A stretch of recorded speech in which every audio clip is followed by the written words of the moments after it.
And I wanted to go ahead and give you a heads up while the recording's running because I know that a lot of people just use the recordings. So I don't want them to be surprised next week and the week after if those recordings or scheduled class times are different, because we do have a feast day coming up next week. And then the week after that, we'll be going down to Lucedale, Mississippi, and I'll be doing some recording down there at HRN. So there will be 2 consecutive weeks in a row where things will not be as they always are.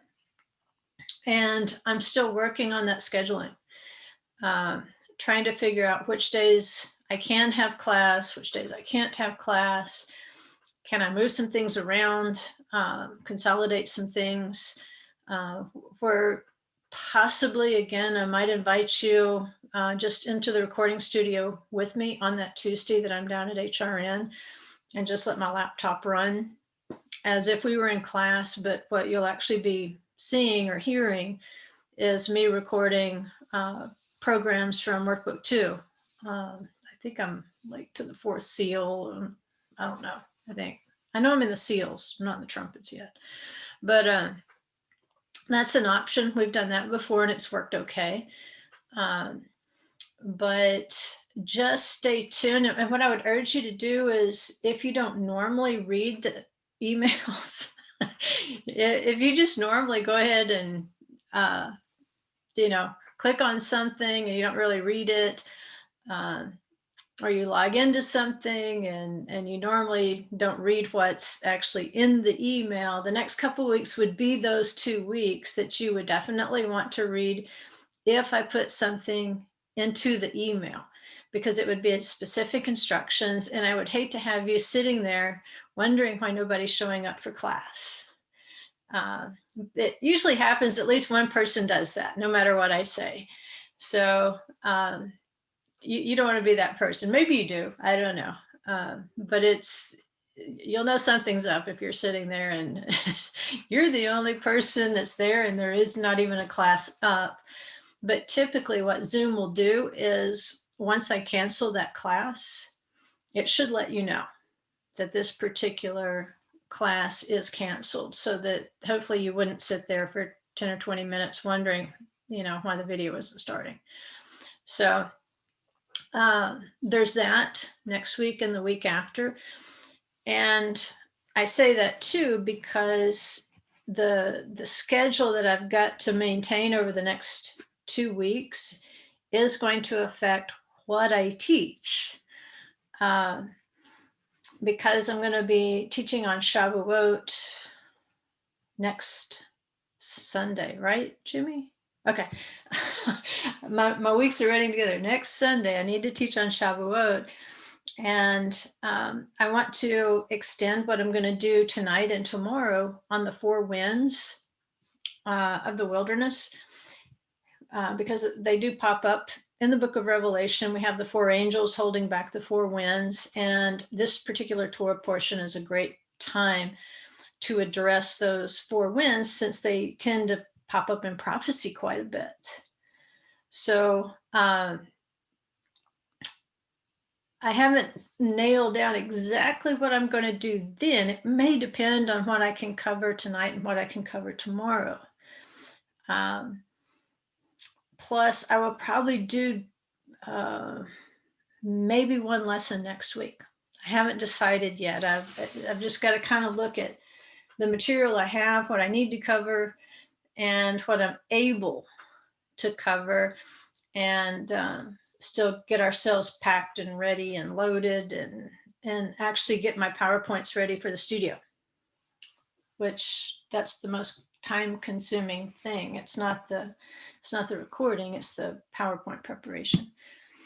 And so I will keep you posted, because I don't know how that's going to play out. A lot of times I don't decide till the very end, because I'm going to wait and see how much I can accomplish right up until that time.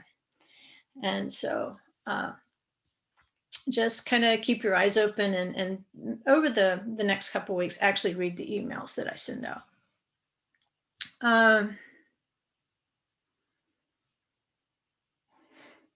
Weird. Somebody said they're having trouble listening to my audio and my lights are flickering right now. I don't know what's going on. So let me go ahead and share the screen.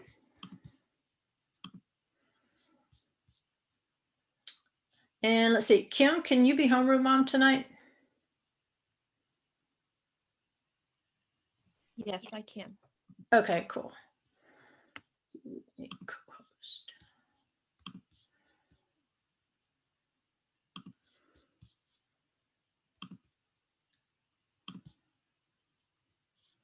All right, so now we are in the wilderness. And looking back through some of the past year's recordings, of course, there's a couple of years I can't access because they're the wrong files right now. We're going to figure that out eventually. But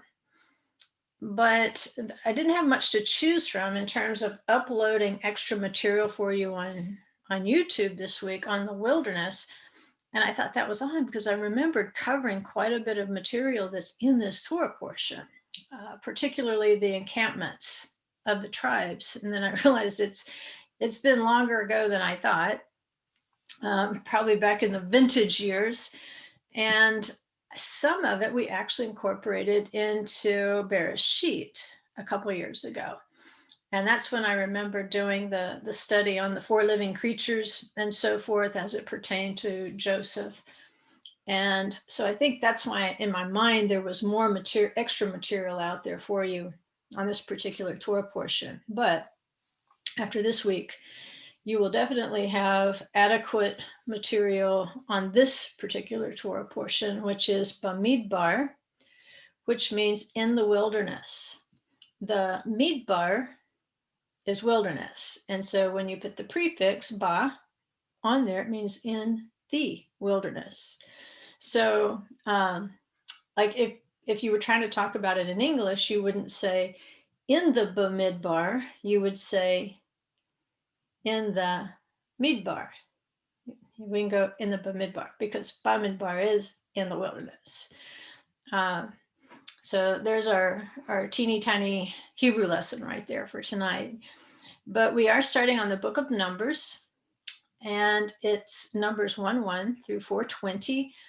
It's Torah portion number 34. The Haftorah is Hosea 2:1 through 2:23. The Psalm is 122, and the Brit Hadashah portion is going to be Mark 4:35 through 41.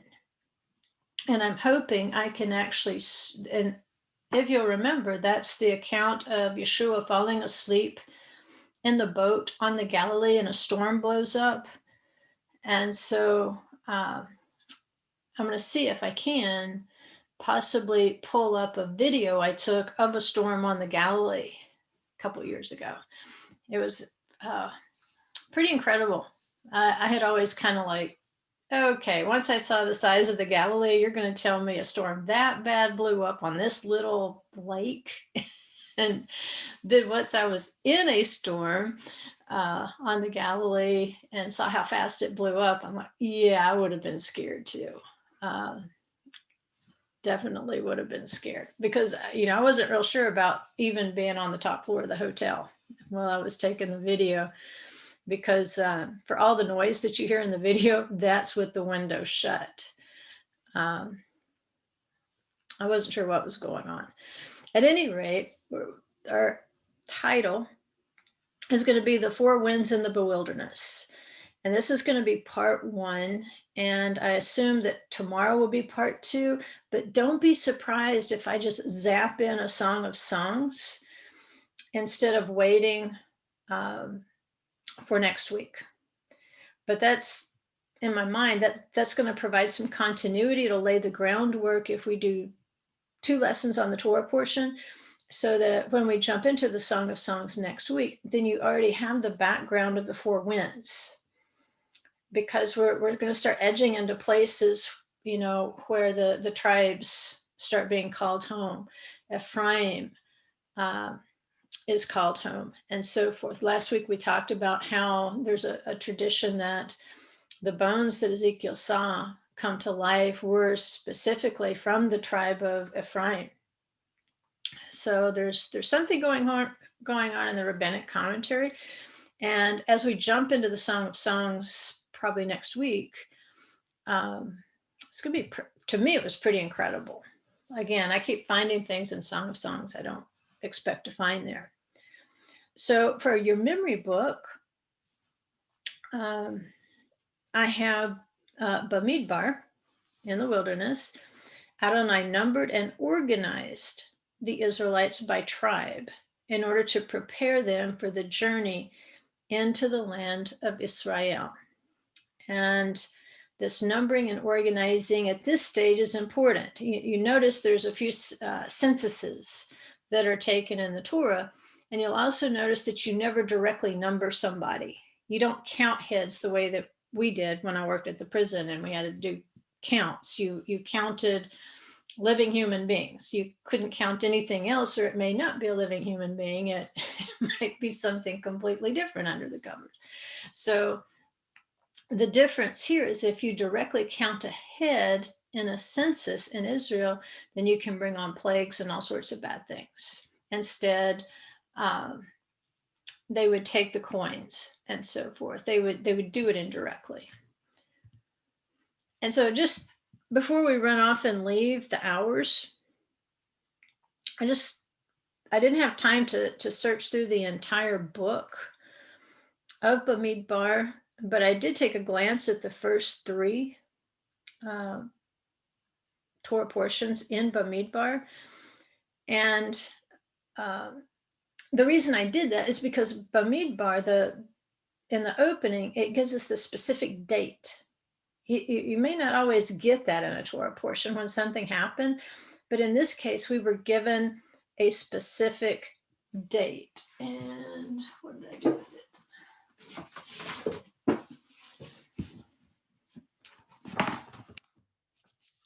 Where'd you go?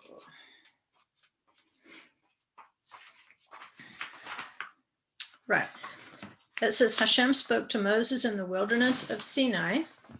That's going to be a phrase we're going to hang on to that's going to carry us through this four winds teaching. Hashem spoke to Moses in the wilderness of Sinai in the tent of meeting on the first of the second month in the second year after their exodus from the land of Egypt, saying, take a census.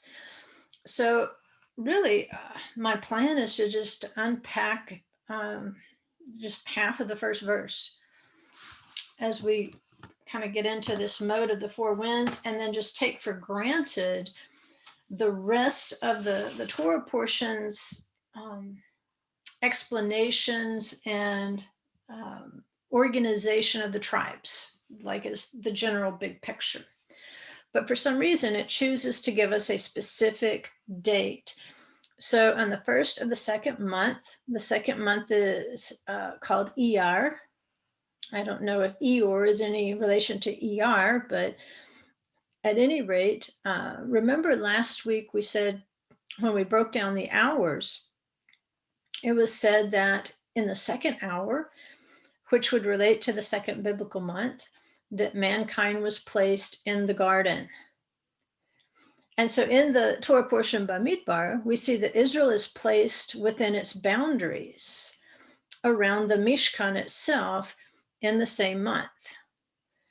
And so they're camped around the Mishkan, but camped around them is also going to be a wall of cloud.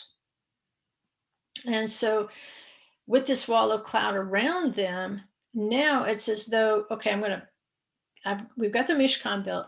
So now I'm going to start organizing you.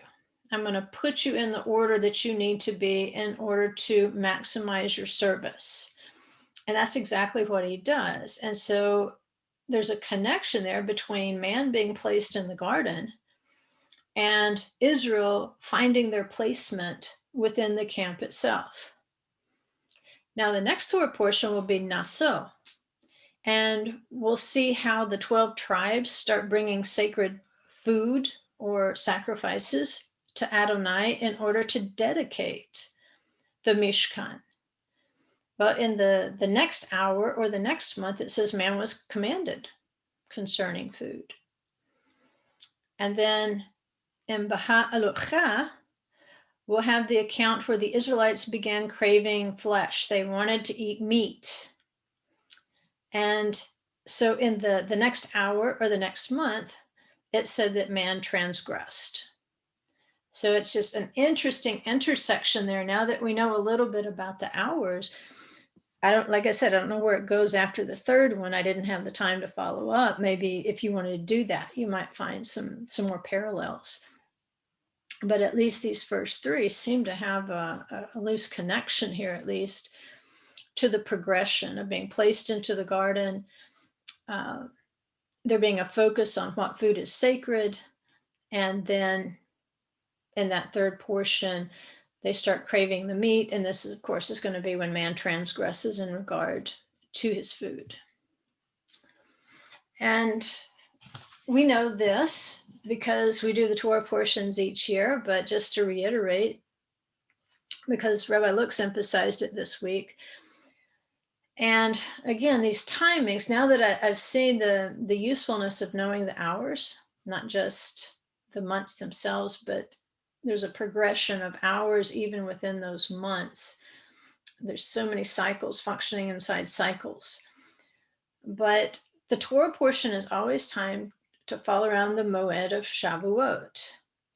And that's why I said I only want to unpack part of the first verse, because the opening verse of the text, it didn't just say in the wilderness, or it didn't just say Sinai. It said Sinai in the wilderness, or the wilderness of Sinai. And like we said, if there's something that appears to be repetitive or redundant, then we have to take a second look and say, oh, there's significance here that we're supposed to read into it.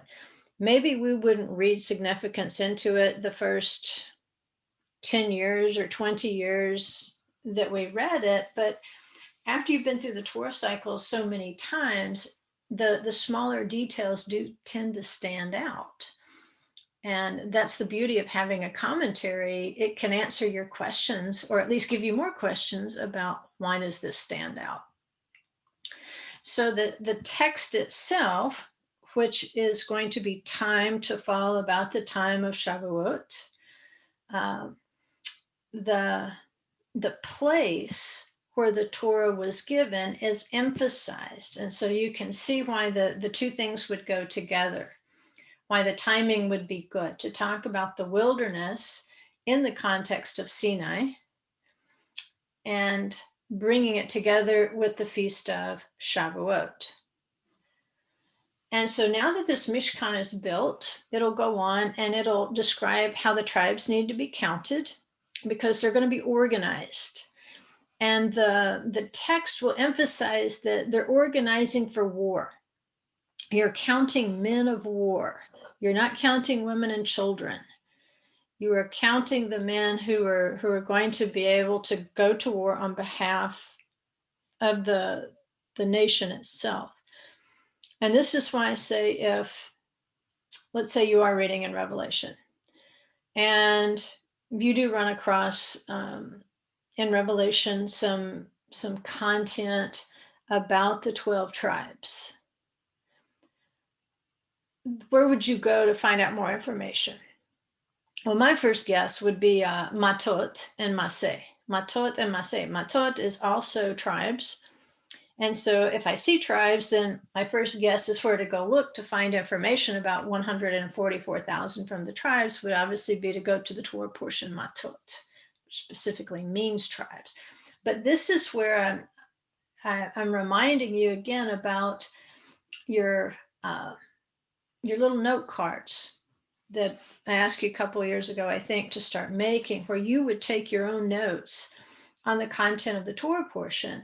And so in Bamidbar, you may not instantly think of the 12 tribes, but see, if you had your note cards and you had your bullet points or your little summary of the topics that are covered in that Torah portion, the first thing you would probably see is the 12 tribes. The census, the organization, the the tribal movement, how the Levites camped, and so forth, you would see that and say, okay, now I've run across something about the tribes in Revelation. I know Matot's the easy one. Let me go back here to Bamidbar and see if I can find out more information. That's how you chase down clues when you're studying scripture. So we know even that there are other Torah portions that will hold the tribal blessings. And I don't want to go over those again. Just suffice to say that if you know what their blessings are, and you know their character. In other words, you know the things associated with that particular tribe that may have happened in the past, like Shimon and Levi. Then, as you start to analyze the arrangement of those tribes, you'll see that it's not by any real birth order when you look at the organizational picture. What you'll see is that the way that they're placed is complementary. Where, if you have a tribe of Torah scholars like, say, Issachar, then you will see the tribe of Zebulun camped in that division because they were known for their commerce. And through their commerce, they supported holy causes. And especially they supported the tribe of Issachar in their Torah study. And so as you look at some of maybe the problems in the past or the strengths in the past, you can see that how those camps were arranged in their divisions were to provide not just organization, but peace. Did it work? Well, we had a little breakout down south. When we get into the Torah portion, Korach, we'll see that there was a particular tribe that had a little breakout, and maybe again it was some past history breaking out, and where at that point, you would expect the Levites to be making peace. Instead, they're part of the conspiracy, part of the rebellion. So that's something maybe we could pursue another time, but that's the general idea, that how they are organized, how they are arranged, even the clans of the Levi'im, that their specific tribal attributes will influence how they're arranged around the Mishkan. And according to the Midrash, the arrangement is going to be rectangular, maybe not a perfect square. Your numbers may not wash out just exactly right in terms of arrangement, but at least a good rectangle. So in the middle, of course, you have the Mishkan itself, and you have the Kohanim. You have the families of Moses and Aaron who will be camped very close to the entryway of the Mishkan on the east side. And I say that because I don't want to go in again to the teaching we had a few years back on how Moses, the text mentions him as though he is also the father of Aaron's sons, that Aaron's sons are his sons, and how from this verse they derive the idea that you have a natural father and then you have a spiritual father. And the person who mentors and tutors you and teaches you the Torah is also your father. And so Moses' sons aren't really going to be mentioned here. That you'll find out what their names are in other places, but they're not seen as part of this camping equation. Now, the other clans of the Levites, and I think we studied the Levites in past lessons, where they were camped specifically and what their names meant. How there was prophecy embedded even in the names of the clans of the Levites, and how they were going to be camped north, west, and south of the Mishkan, but they were a farther distance from the Mishkan than the families of Moses and Aaron on the east side. I want to say they're about 1,000 amot distance but don't quote me on that. Now, once you get outside of the clans of the Levites, now you have the 12 tribes camped around them.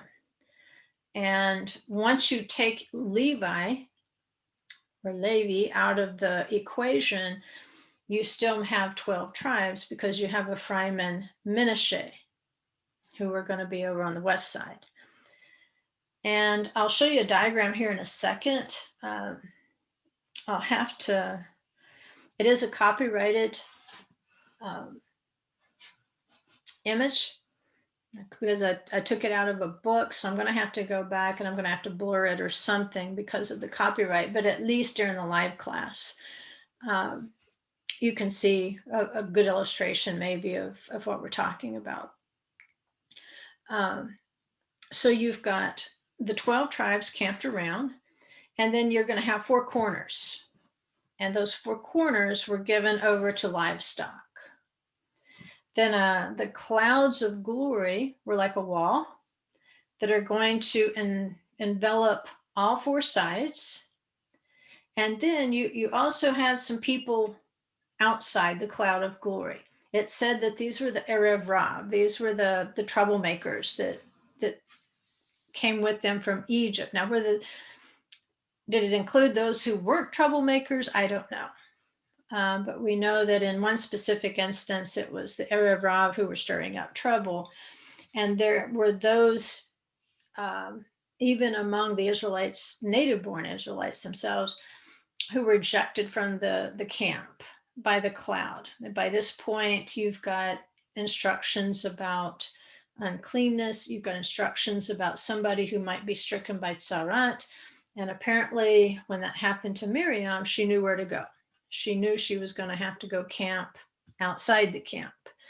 And so for specific reasons, it wasn't so much that somebody had to kick you out of the camp. It's that the cloud itself would just kind of spit you out. It would eject you. And the question is, okay, how did they know where the boundaries began and where they ended? Like, how did these 2 tribes know not to, I mean, it's not like you get in trouble if you step a foot over on somebody's property, but how did they keep the tribes separated? How did they know where the boundary line was? And one tradition, which is very interesting, it says Miriam's well, because I've shown you a picture of that from a mosaic before, how the streams went out from that well to each of the 12 tribes. And this source says that those 12 streams actually became boundaries between the tribes, with the exception of Ephraim and Manasseh. They did not have a stream of water coming from the rock that divided them. And there was no explanation as to why. It was the information was there. So I threw that in there for you. Now here's a visual. So you can see what I was talking about, how it's kind of a rectangular shape, because the Mishkan itself is a rectangular shape. But you can see how you've got Yehuda, Yisachar, and Zebulun. They're going to be over here on the east side. And that's going to be in the direction of the east wind once we get to that point. Just kind of file that away. They're facing in the direction of the east wind. And then over on the west side, you have Ephraim, you have Manasseh, and Benjamin. So you have the sons of Rachel camped right there together on the west side. The west side is said to be a direction from which comes darkness. On the north side, you've got Naphtali, you've got Asher, and you've got Dan. And so that north side is said to be the place where the north wind comes, and it will come with hail. It will come with damaging rains. It'll bring things down from the heavens, all right, but they're damaging. Then over on the south side, you have Gad, you have Shimon, and you have Reuven. And there's another example maybe of how these tribes can be complementary, because remember, Reuven was the more nonviolent brother. He's the one who wanted to go back and rescue Yosef. Um, he seemed to be a lover, not a hater. So you can see how he would be that more calming influence, hopefully, on Gad, who was a warrior tribe, and Shimon, who had a little temper problem. In fact, his tribal banner showed the city of Shechem, where he and Levi, killed all the Shechemites. And so you would think Reuven would be that calming influence, but then Reuven's going to pop up in a rebellion a little bit later. We can only imagine. Without the clouds of glory surrounding us and the presence of Adonai among us, how much worse we would be. So the south is the one direction of wind that's not usually seen as overtly damaging. It's said to bring the dews. And of course, we know dew of heaven is a symbol of resurrection. So is this completely positive? Maybe not, because sometimes it's having dew instead of rain is a curse, not a blessing. There's particular times in Israel's history where he says, I'll make your, I think like the heavens are going to be like iron or like copper. And they say, well, copper's better than iron because it will sweat. So it will be something like dew, but dew still can't do the job of the winter rains, especially in the land of Israel. And so as we begin to talk about these different winds, these four winds, that would be the thing to remember, is that not everything is completely bad, because the winds have to come in their seasons.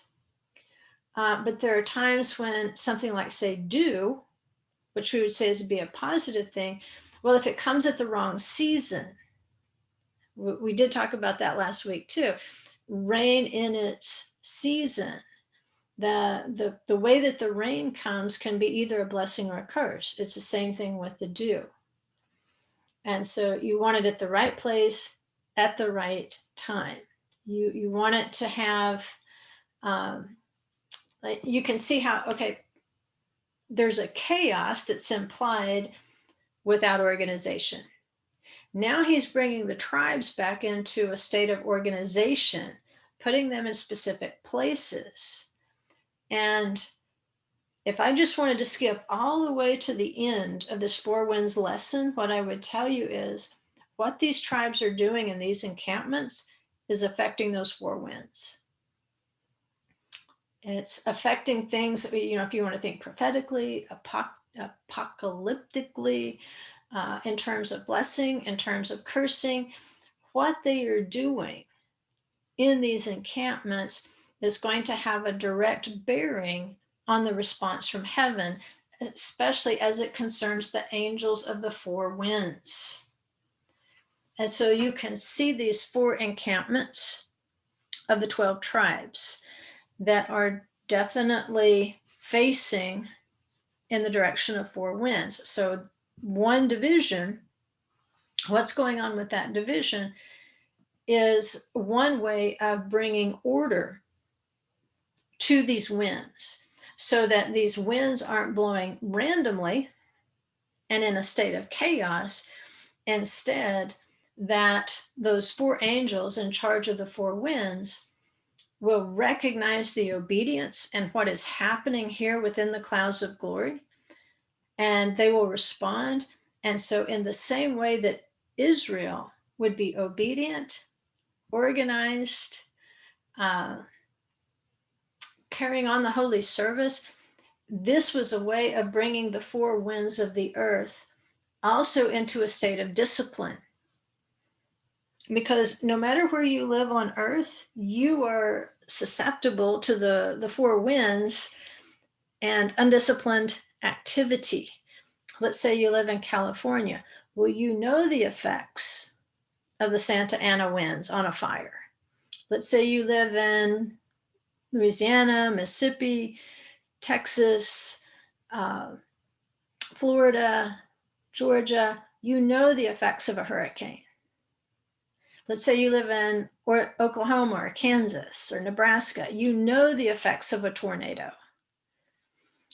Let's say you live up, farther up north, you know the effects of what they call it, a nor'easter. So you can see how the winds do affect us. And we want to say they're acts of God, but what this Torah portion is going to imply is we are contributing to this as well. That the chaos that we experience on earth seems to be a direct reflection of what Israel is doing or not doing, especially in the land of Israel. So here's my favorite. We've got this on our Sukkot t-shirts from last year.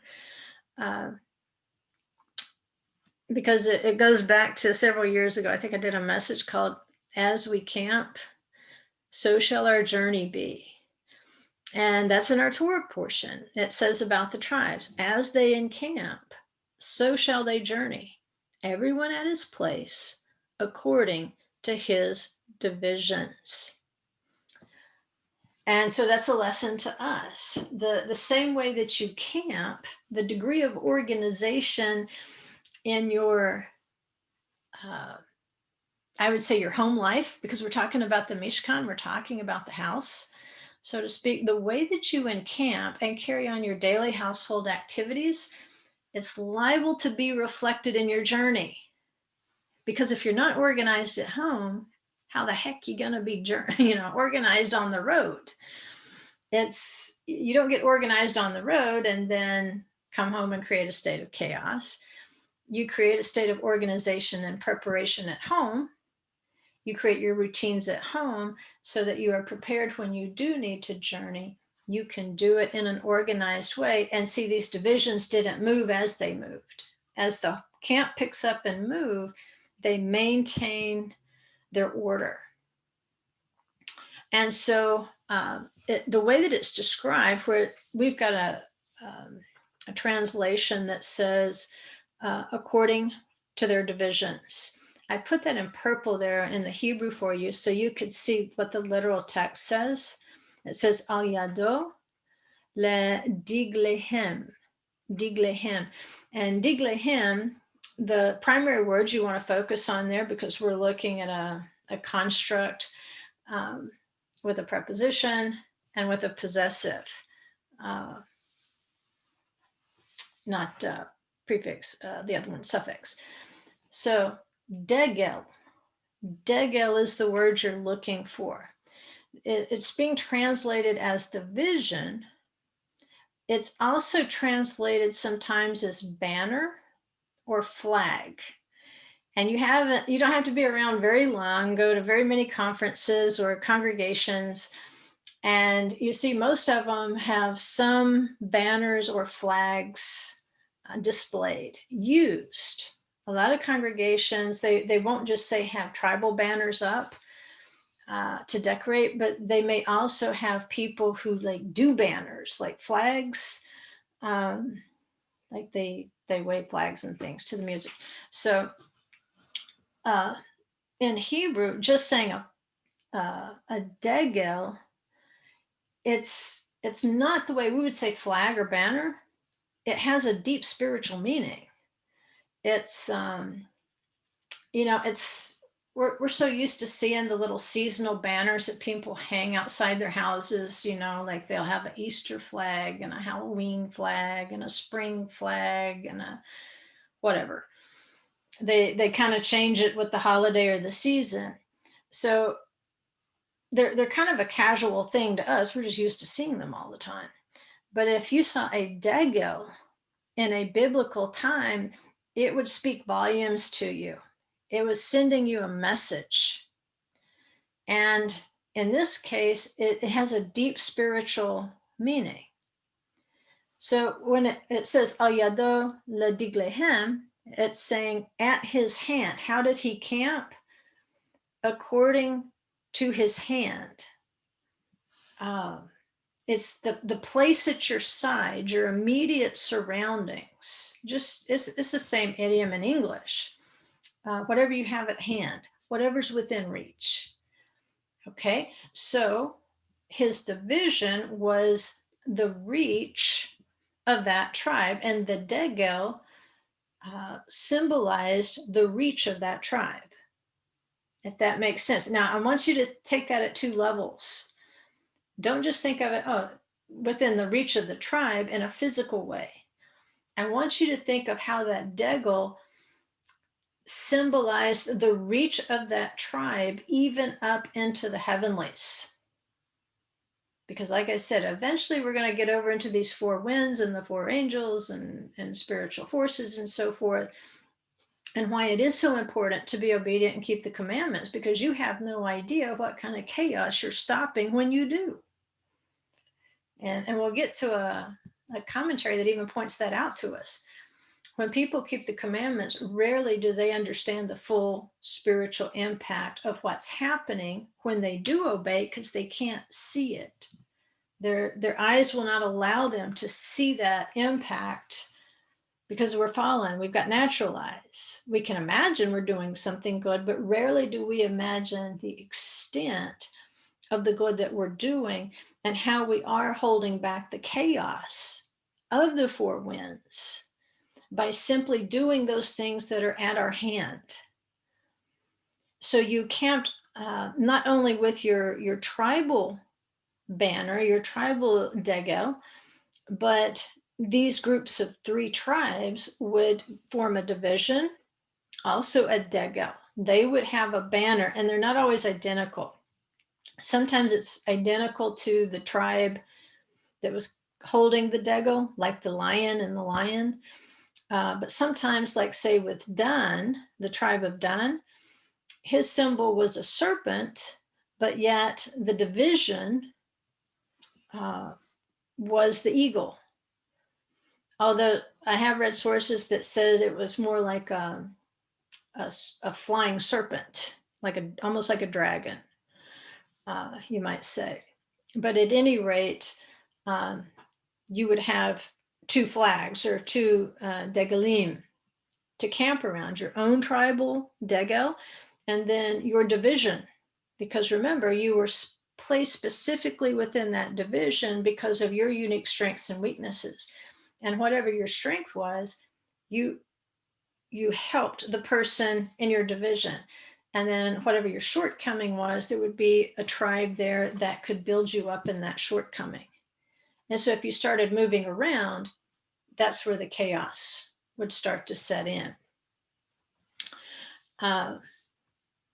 So Rashi comments on this, on how they moved with the degel. That says the traveling is like their camping. Like we said, as they encamp, so shall their journey be. So their traveling is like their camping, each traveling on the side assigned to it. And so he's associating it with a side. And what does he mean by a side? Well, I could have, if I'd had more time. I couldn't copy and paste the Rashi commentary. I could have done it out of Sepharia, but I just transliterated it for you from my book, where he says, Kol degel mehalech leruach hakavua. What's he saying here? He's talking about how the tribes moved, how they walked. Mehalech, you learned halach last week, walking in the Torah, studying the Torah.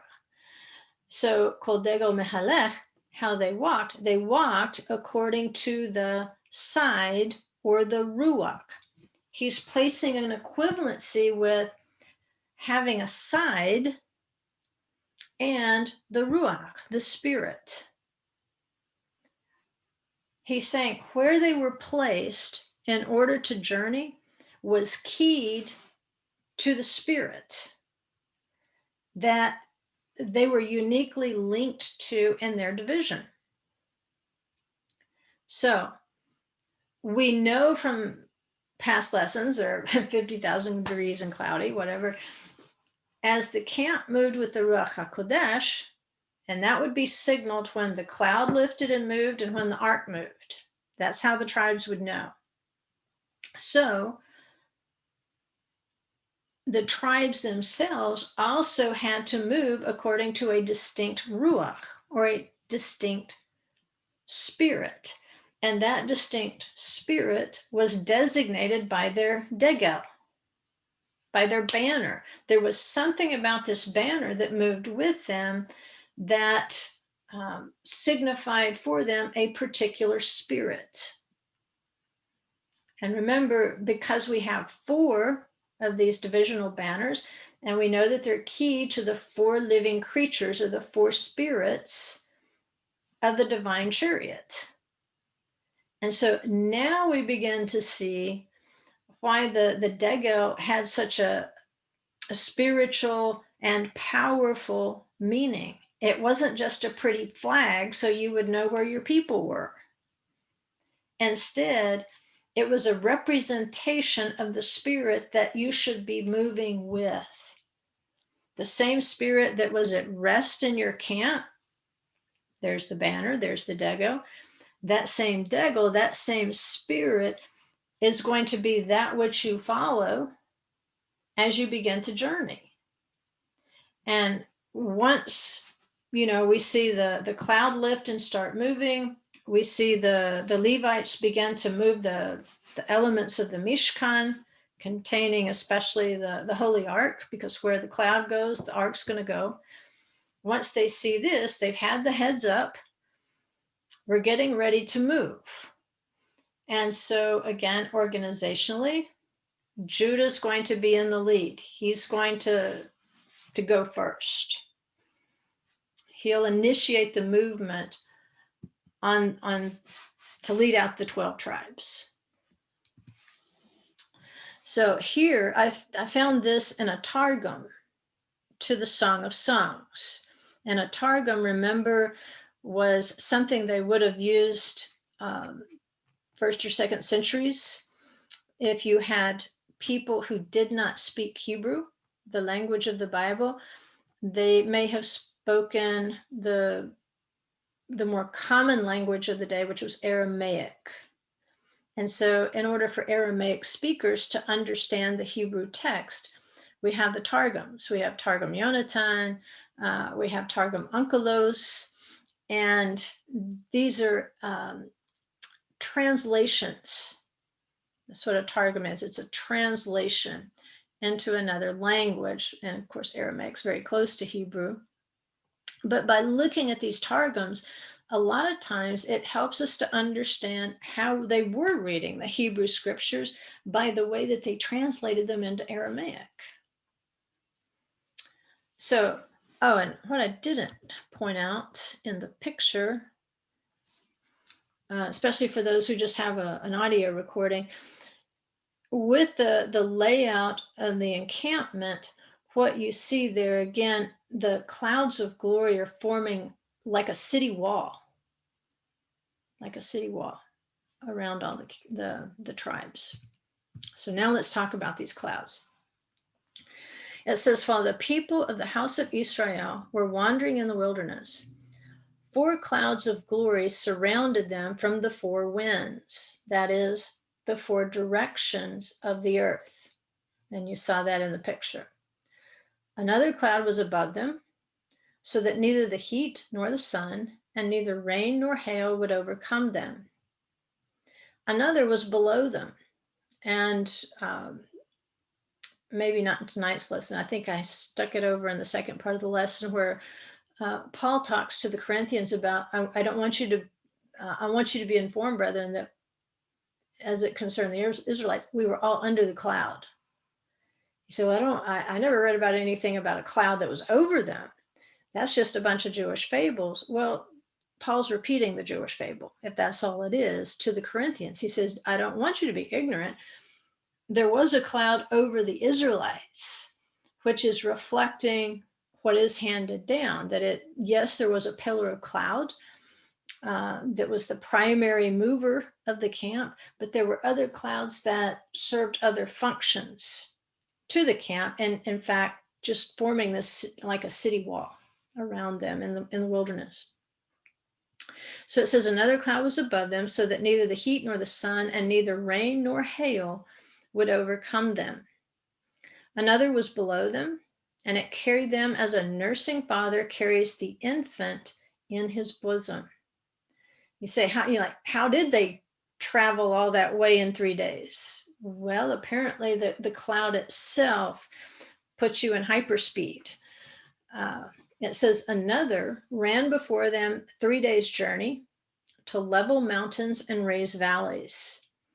It killed all the poisonous serpents and scorpions in the wilderness, and it would scout out for them a suitable place for them to rest, so that they could be occupied with instruction in the Torah, which had been given to them by the right hand of Adonai.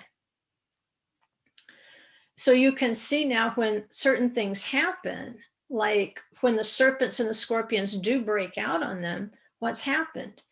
They've been rebellious, they've been disobedient, and they've lost the protection of the cloud. They say this is what happened to those that Amalek cut down from behind, that they were the weak, they had weak faith, they were the grumblers, the mumblers, and what happened? That grumbling and mumbling just wasn't going to cut it inside the cloud, and it ejected them out, and then they fell prey to the Amalekites. But what I wanted to bring your attention to here is how the relationship of the clouds here with the four winds, the directions of the earth, and how each of these clouds that surrounded them represented a direction of the earth. And then Rashi, we'll skip over to Ezekiel 1:8, because we are interested in these four living creatures, the divine chariot, because the faces of those four living creatures are going to reflect what's on the degalim of the tribes, so the divisions of the tribes.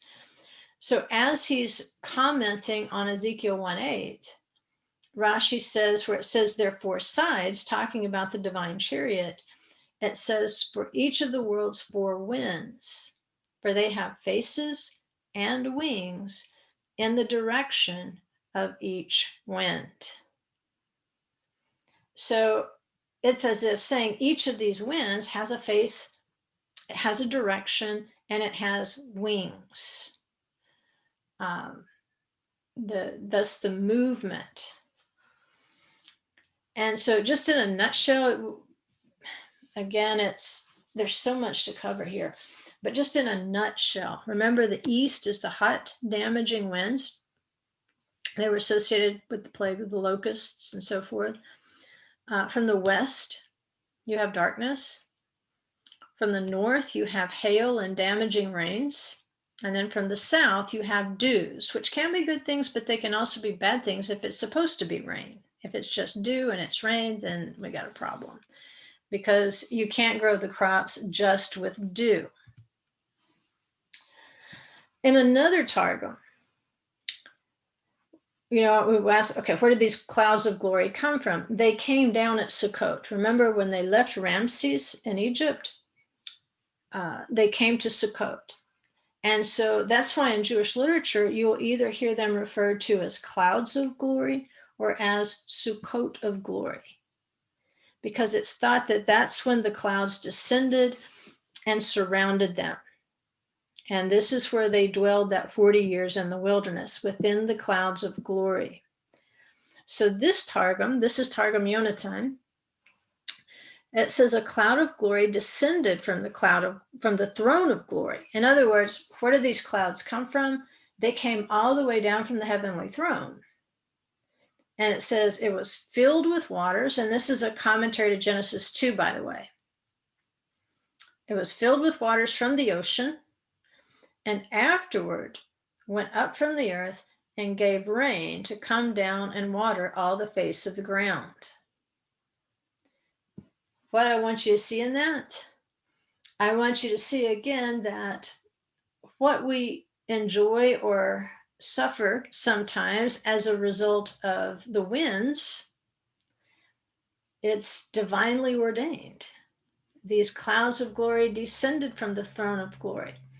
What we may not be aware of is how our behavior also will affect these clouds of glory. But we already knew that, kind of, just like we said, when the scorpions and serpents broke out in the wilderness, it would have been because the clouds of glory withdrew because of their behavior. So that's their origin. The clouds come from the throne of glory. And I want to read you a little thing here from a medieval commentary on these clouds of glory. And it's going to help explain something. And it's going to use the 12 loaves of bread, the 12 chalot in the holy place. Remember, you have the showbread. In English, it's called showbread. And so you have one loaf representing each of those 12 tribes. And it said that just as the tribes, they didn't move out of their places even as they journeyed, they maintained that organization, that the same thing with the 12 loaves of challah from the holy place. They didn't take those loaves out in order to travel. They covered them up. And they traveled exactly as they were organized until they reached the next destination. But they say you can understand these 12 loaves and their relationship to the frankincense that was offered on top of them. Remember when we went over the showbread, we talked about the spoons, the ladles for the frankincense, because each loaf had to have a certain amount of frankincense on it. This explanation is going to help us. And the reason I'm telling you what's there already, because it's not that easy a read. I want to tell you what to look for before we read it. But it said, if you look at this relationship between the chalot and the frankincense, the priests were going to eat the chalot. Adonai wasn't going to eat the chalot. But the frankincense did become something that did go to him and that he did appreciate. That's the relationship. The frankincense signaling this is going to bring a pleasant fragrance. It's going to be pleasant to the Holy One. In the same way, the 12 chalot, they benefited the priests. They had a human factor. And this is what it's saying. It's saying the Israelites brought blessing into the earth, symbolized by those 12 loaves. And so when the fire of the incense was fanned and it arose, then he drops the blessings down upon the world. In other words, this relationship between the Israelites, particularly in the Mishkan, particularly the priesthood, as their mediators, that it's a two-way relationship. They're serving here on earth, and there's a response in the heavenlies. And when this relationship is good, then he'll drop down those blessings. Then he'll drop down those clouds of glory. And that's the author's point in this little article.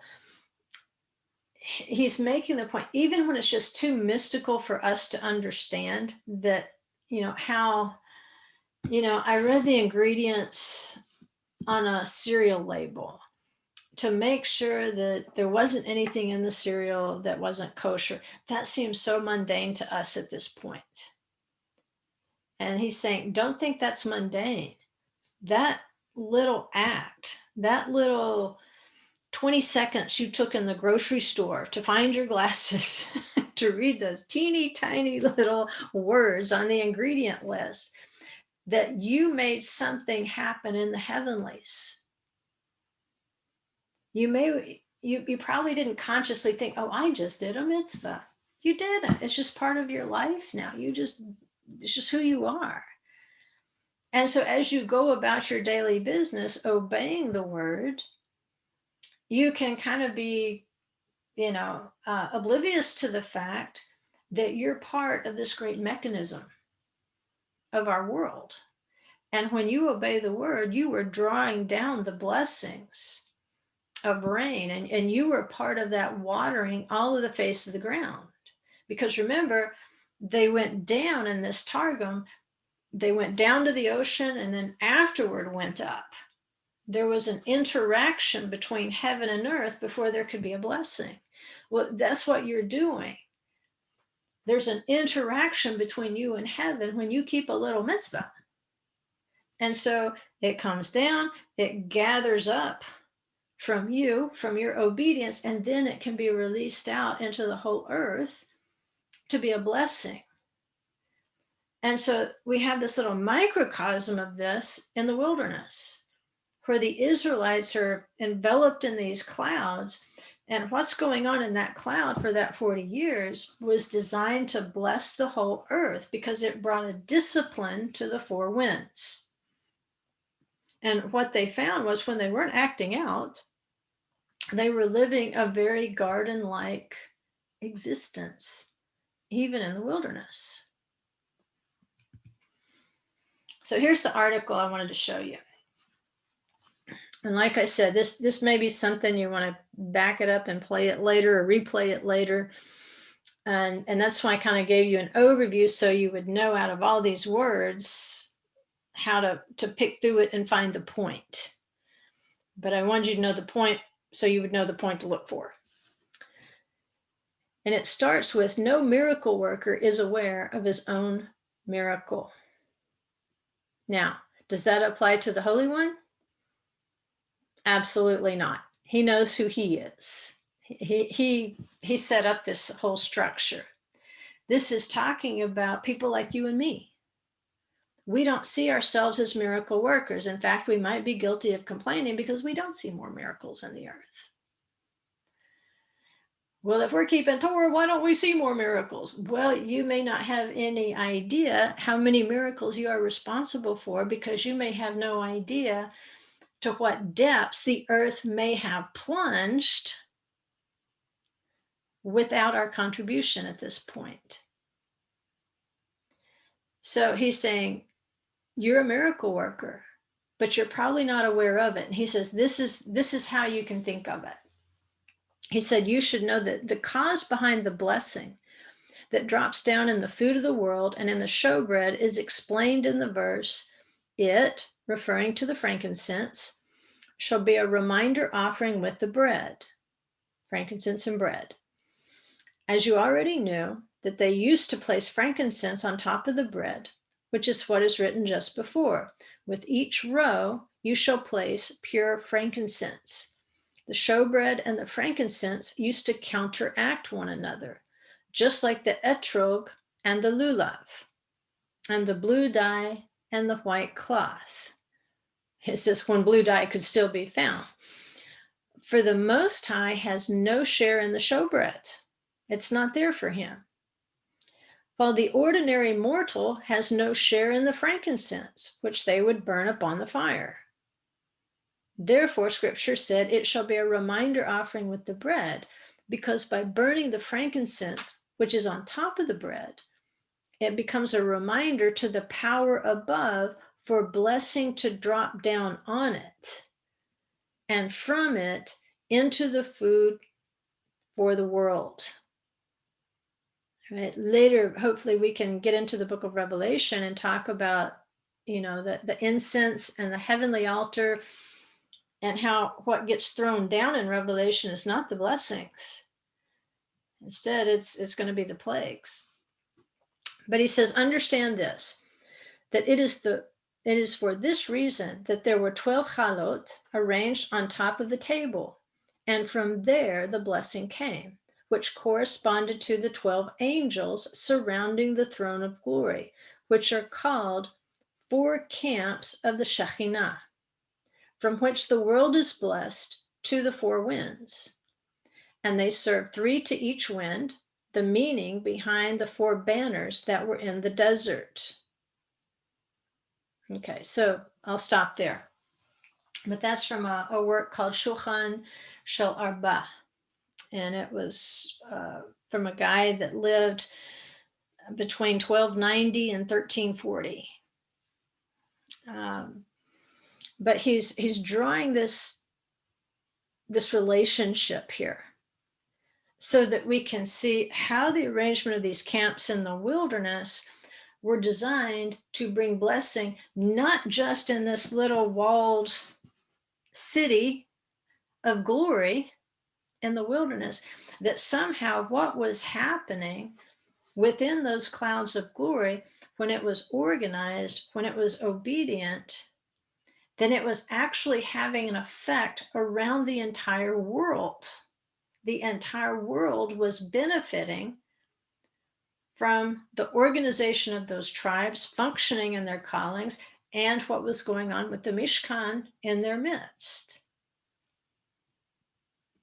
And that's pretty deep, because we don't typically think of this little goat hair tent out in the middle of the thirstiest place on earth. How in the world could anything happening there affect what's going on the opposite side of the world? Well, it does. It does. And that was the point of the arrangement and the Degalim, to remind the Israelites that what they're doing here on earth below, their movements on earth below, their encampment on earth below, will be reflected in their journey on earth below. Those journeys and encampments will have a direct effect upon heaven, and how the blessings are released to come down and to affect the whole world. So for each of the 12 tribes, there were 12 degalim. They each had their own individual banner, and there's some dispute. You have some sources say it was this, and some will say it was that. But there's a graphic from the same book. Like I say, I'll probably have to figure out a way to blur it out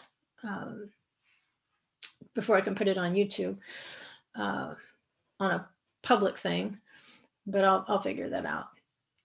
At any rate, you can see they each had a symbol that symbolized their strength, and those divisions would work together. So we have each dego, which is going to represent one of the 4 living creatures of the divine chariot, these spirits of Adonai that we see in Ezekiel 1:10. They don't represent just a physical tribe. They represent the spirit of that tribe and its calling. So you have a blue dego of Judah, which has a lion, and it's thought to be associated with the angel Gabriel or Gabriel.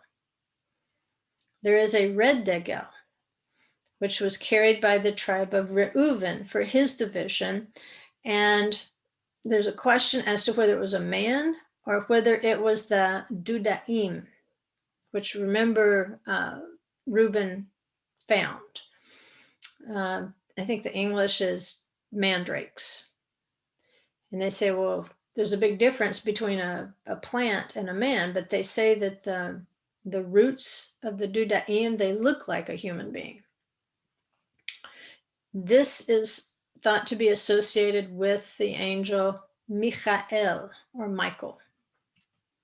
The black degel of Ephraim had a bull for his division, again reflecting Joseph, and he was thought to be associated with the angel Raphael. And then the sapphire degel was carried by the tribe of Dan or Dan, and for the divisional degel, it would have been an eagle, and he was thought to be associated with the angel Uriel. Can we prove that? No. All we can prove is, like it says in the book of Revelation, that there's 4 angels up there holding back 4 winds, or not. In that particular instance, they were holding back 4 winds. It doesn't mean they always are.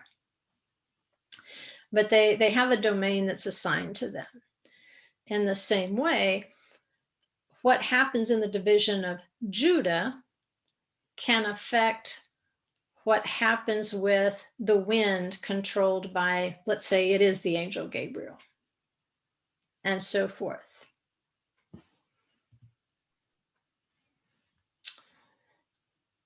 Let's see. I know we're going late, but I don't think we're going to make it to the Sea of Galilee tonight. At any rate, I hope I've got you interested enough.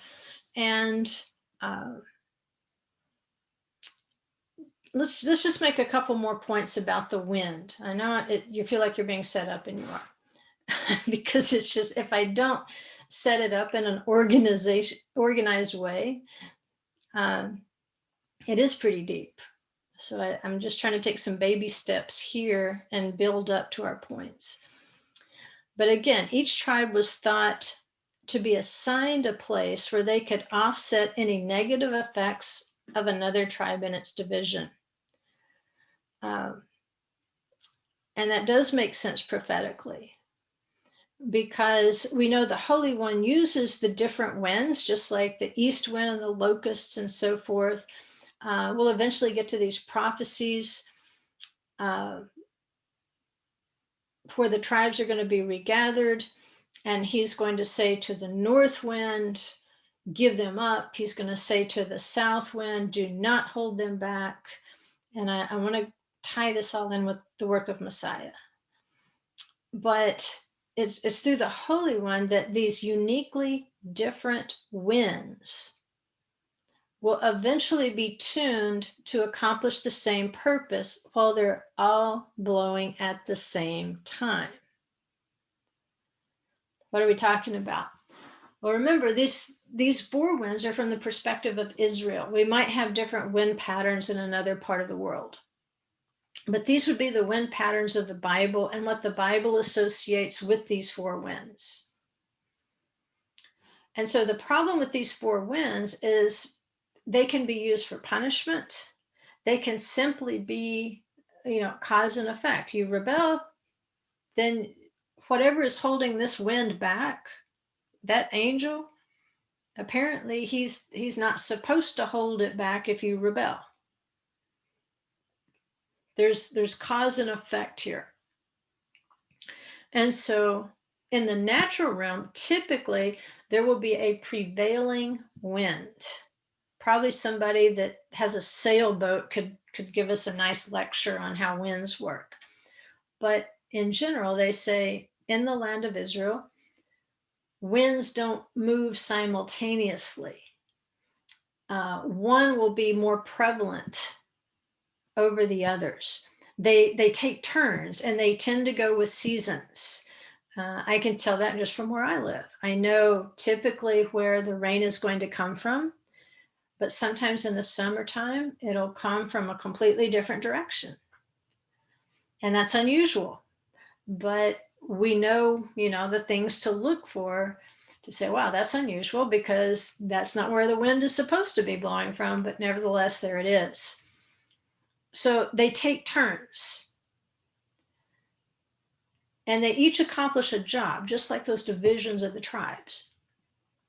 Now, what they don't do is all blow with the exact same strength at the same time.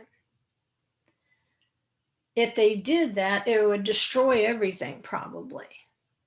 Nevertheless, there is a way where each of these four winds can be disciplined and organized by one person.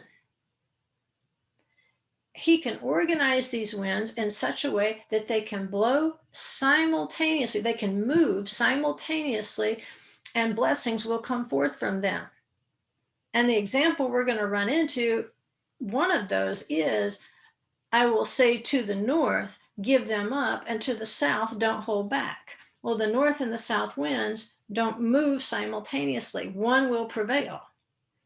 But nevertheless, at this time, when the Holy One steps into the picture, the north and the south wind can move simultaneously and work toward the same objective. Give me my children back. Give them up. Don't you dare hold them back. And then we know we're in the times of Messiah. And so that's the point of studying the arrangement of the tribes, is these degalim, they're signaling to us that these divisions, and then within these divisions, these individual tribes, they have a spiritual calling, they have a blessing. They're all called to the commandments, but Levites are called to certain commandments. Kohanim are called to certain commandments. There are certain expectations according to their placement later when they go within the land. How they're organized within the land will be important. And so, how do you function best? When you're out in the world, you function best out in the world when you have an organized home life. If you're in a state of disarray at home, you can expect to carry that disarray on the road. That's the picture of this Mishkan arrangement. So if we can learn to function in our spiritual calling at home, there should be no cause for bewilderment in the wilderness. He's saying, study those things that pertain to you.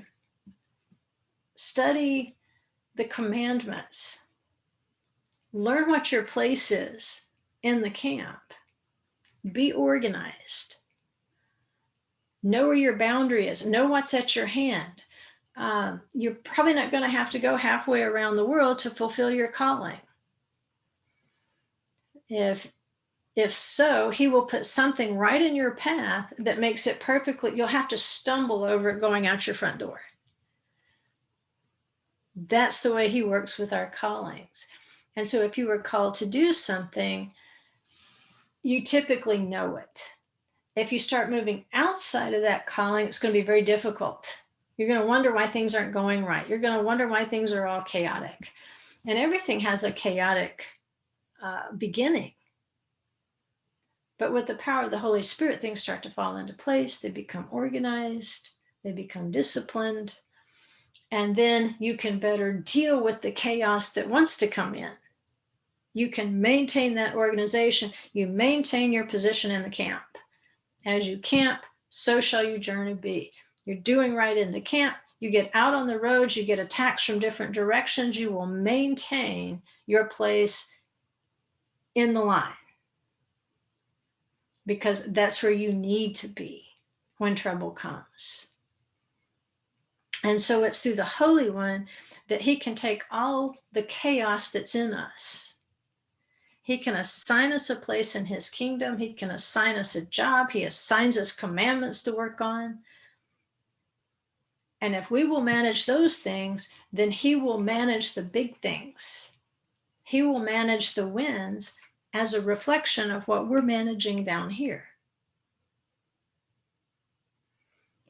And so I guess this will be our stop in place, and we'll continue tomorrow and probably on into the lesson next week. But this is how, again, in the times of Messiah, that the north wind and the south wind can work toward the same goal. Because attached to the north wind is said to be the domain of the Mashiach. They say the Mashiach is hidden in the north. That's his domain.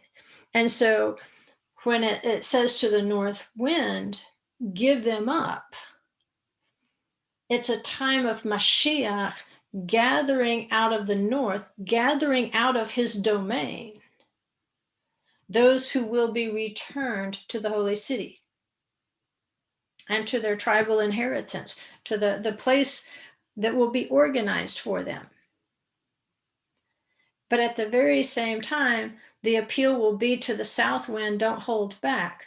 The south wind is associated with the dew, and dew is a symbol of the resurrection. So through a combined effort of Mashiach appearing and the resurrection, the north and the south winds, then we can experience that awakening.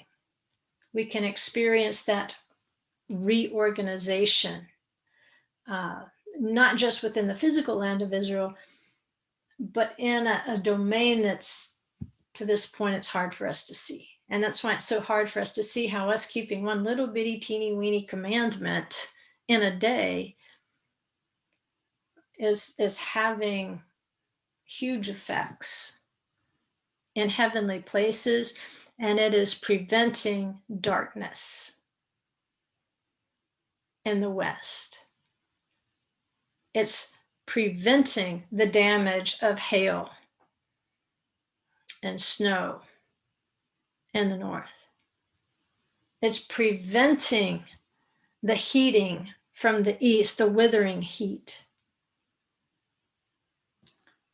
That's the effect it can have. And you say, but I don't think I'm doing much good. Hey, it may not be much, but imagine how much worse it would be if we didn't maintain our position in the cloud. And so we can only imagine at this point when Yeshua gathers us together in the cloud, just like in the wilderness, when all of us are brought in from the places where we are scattered. We are in a state of chaos right now. We've been scattered by the four winds. Once he brings us in and puts us in our places, imagine the transformation that's going to take place all across the earth. Bam.